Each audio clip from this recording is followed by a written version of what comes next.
Cuando el mundo está por estallar, ¿a vos qué te preocupa?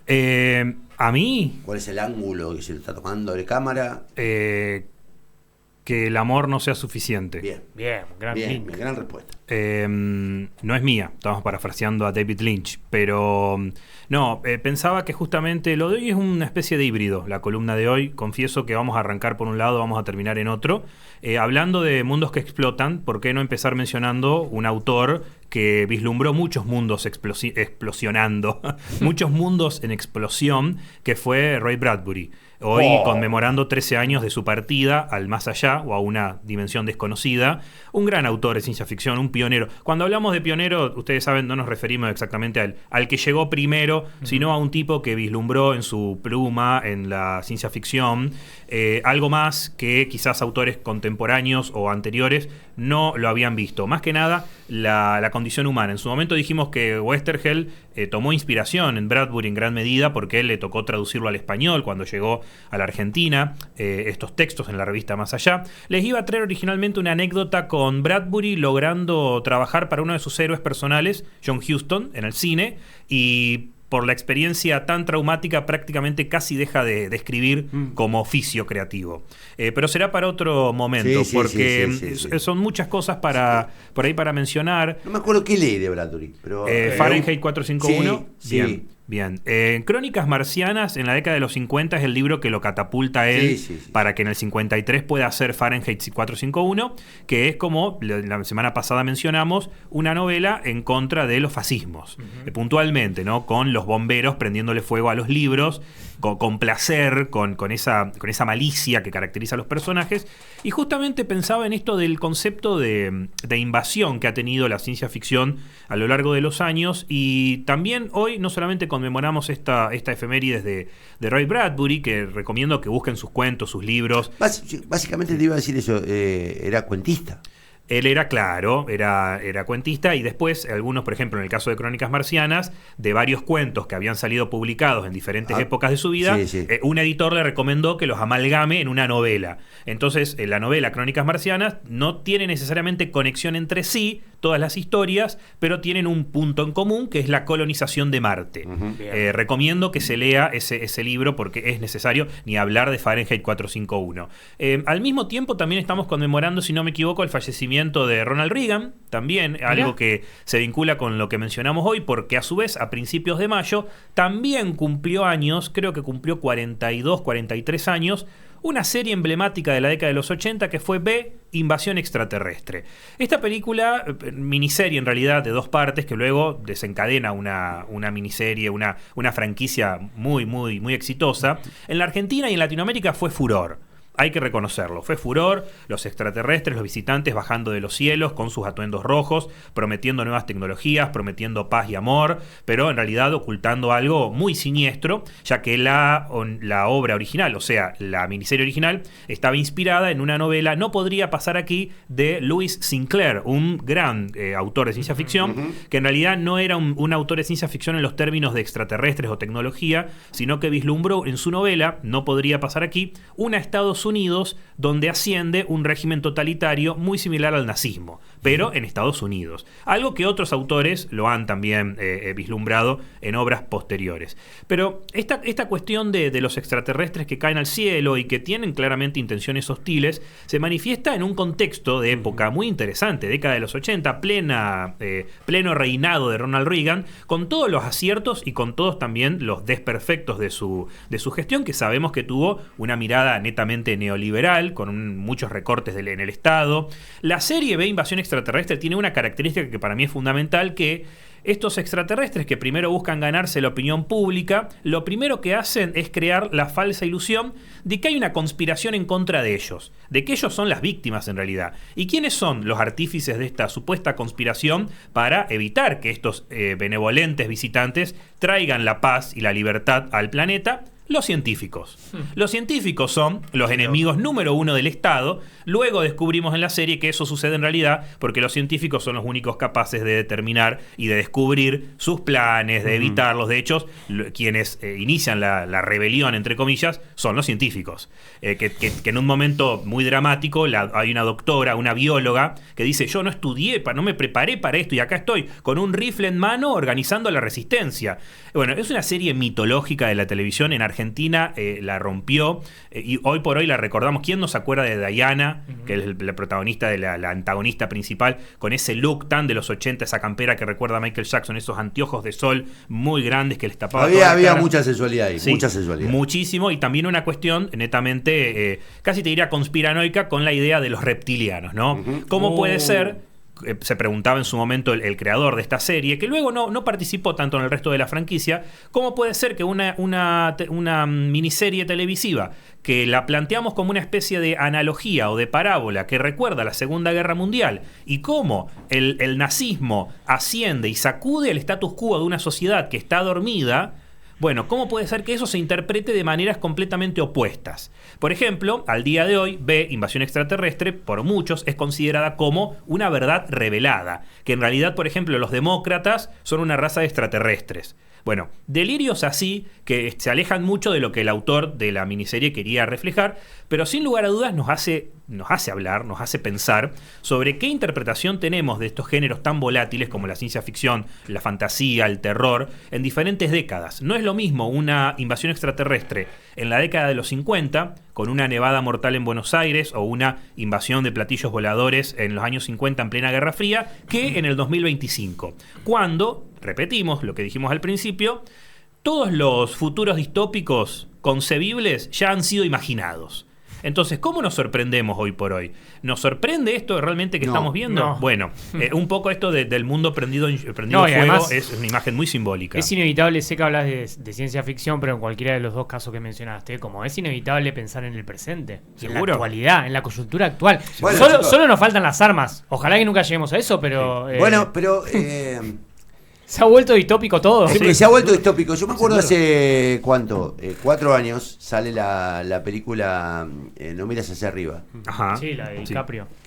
Claro, la de la piedra que estaba cayendo. Y digo, qué disparate. Hoy, de verdad, no mires al costado, porque de verdad, en cualquier momento... La declaración del premier ruso ayer, del segundo de Putin, diciendo lo que tenga que estallar va a estallar, lo que tenga que desaparecer va a desaparecer. Estamos tan cerca de... Sí. Tan cerca. Sí, a veces no nos damos cuenta. Parece que todas las películas, todas las series, todos los libros que nos han intentado advertir se están haciendo realidad de a poco. El mismo Bradbury, creo que en Crónicas Marcianas, tiene una lectura muy interesante de la guerra armamentística, ¿no? Porque de hecho recordemos que varios de los cuentos que están ambientados en Marte observan desde Marte la Tierra como una reliquia sin posibilidad de ser salvada. Pero tengo una pregunta que los hacemos todos. Quizás no la pueda responder. No, es que no sé si la vamos a poder responder. Porque uno cuando ve películas de ciencia ficción dice y ve que después se cumple en la realidad, es decir, ¿qué tenían estos directores? ¿Veían el futuro? ¿Qué sé yo? Si el Aucho dice lo de lo que hacemos el paralelismo. Cuando uno ve Idiocracia, creo que es así la traducción, de este líder fanfarrón, grotesco, burdo y toda la caterva que lo aplaude y después se cumple. Sí. ¿Qué hay? ¿Había una representación en esa época? Yo creo que hay otra. No, hay una cuestión que está mucho más. Te voy a decir algo que me dijo mi mamá ayer.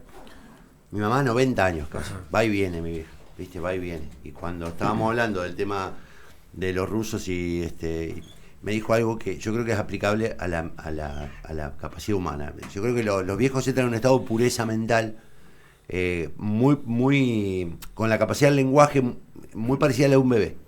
Y mi vieja hizo una reflexión que creo que está en la cabeza de Bradbury, que es: qué malo es el hombre. Y yo creo que en Bradbury o en cualquier autor de ciencia ficción, lo que existe es la conciencia del bien y del mal, que a veces el hombre la pierde porque relativiza todo, y de verdad hay gente que está dispuesta a hacer el mal. Digamos, y parece una frase muy vulgar y una división, pero hay gente que está dispuesta a hacer el mal, un tipo que está dispuesto a bombardear un lugar donde se están muriendo niños. Es un tipo que sabe que está haciendo el mal y no le importa nada. O sea, entonces digo, aparece ahí en el extremo del tipo que es capaz de la destrucción masiva. Que probablemente la humanidad lo había visto en Hitler y en algunos dictadores americanos que tampoco hicieron, digamos, a lo mejor lo viste en Uganda, o lo viste ¿cómo se llama? Con los armenios, o lo viste con Hitler. Sí. Lo que estamos viendo ahora es que eso mismo aparece en un montón de lugares, ya sea por religión, ya sea por intereses económicos, ya sea por, digamos, por el deseo de sentirte poderoso frente al otro. Ahí hay una cosa que aparece lo que mi vieja definió ayer desde su simpleza. Qué malo que es el hombre. Sí, y el autor ve eso, ¿no? Sí, yo creo que hay una dualidad en realidad, porque lo plantea invasión extraterrestre. Claro. Por cada hombre dispuesto a bombardear, va a haber 10 dispuestos a enfrentársele. Claro. Sí. Eso es lo que plantea la organización de los humanos ante esta invasión. El caso de Bradbury es muy interesante porque lo mismo, o sea, hay personajes que son claramente héroes, hay personajes que son antagónicos.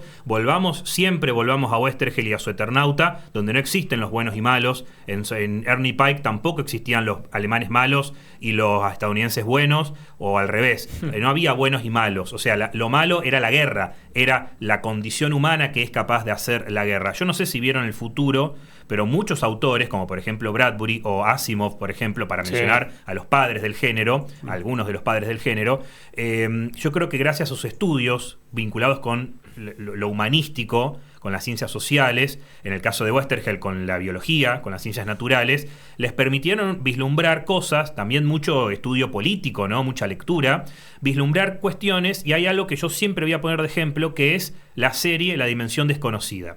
La Dimensión Desconocida de Rod Serling, que Rod Serling, el creador y el conductor de la serie, era un autor de izquierda. El tipo era abiertamente de izquierda, no comunista, pero abiertamente de izquierda. Si ser de izquierda implica estar en contra de la derecha y de los gobiernos totalitarios, decía siempre.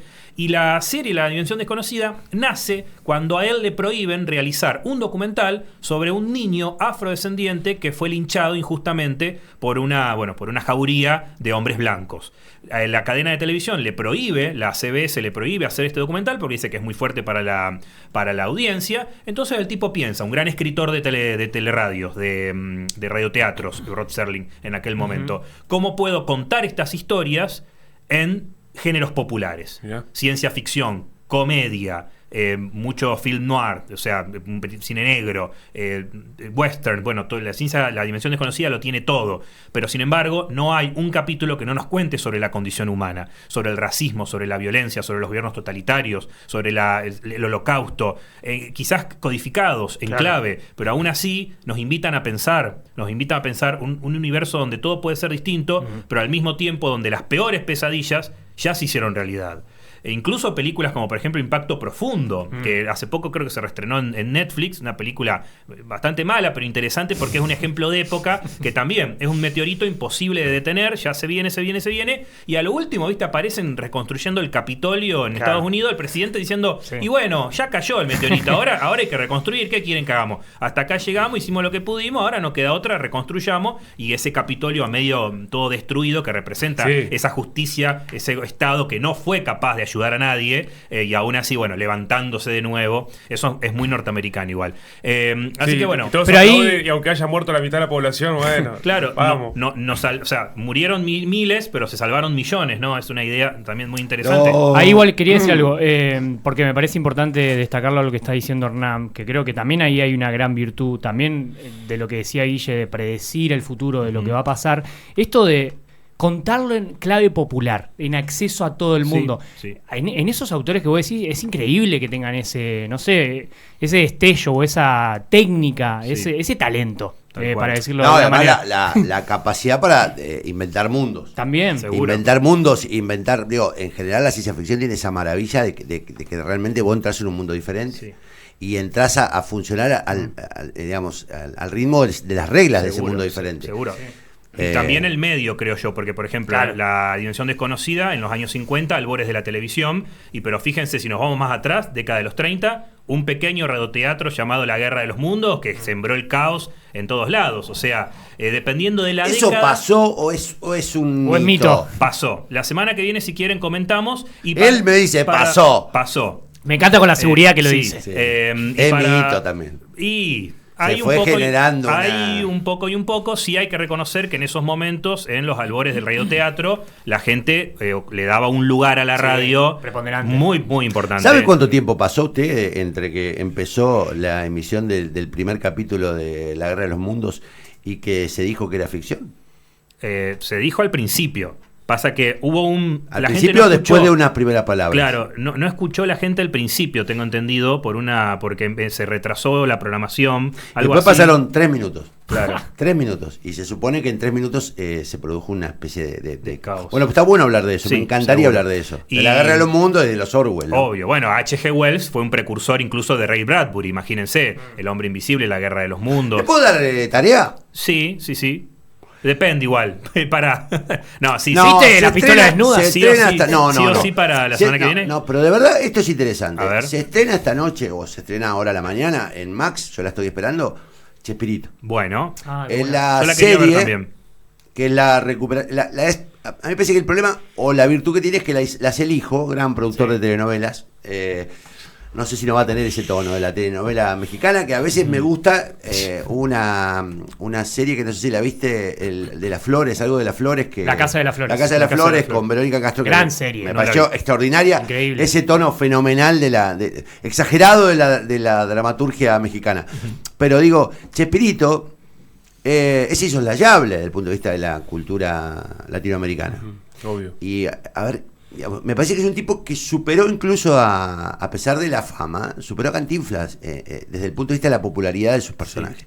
Sí, la semana que viene, si quieren, discutimos y charlamos. Yo tengo una visión medio polémica de la polémica que se arma respecto a quién le pertenecen realmente los personajes. Eso es lo de medio. Para mí no. Para mí es un debate muy interesante que trasciende incluso el talento de Chespirito, porque es una cuestión que hoy por hoy se sigue hablando. Es verdad que los actores no pudieron desprenderse. Carlos Villagrán no se pudo desprender de Kiko nunca. De hecho, lo sigue interpretando a casi 90 años. Es medio triste. ¿Viste la propaganda que hizo contra la inmigración ilegal? No saltes el muro, ¿no viste? Sí, lo vi. Es un boludo, desagradable.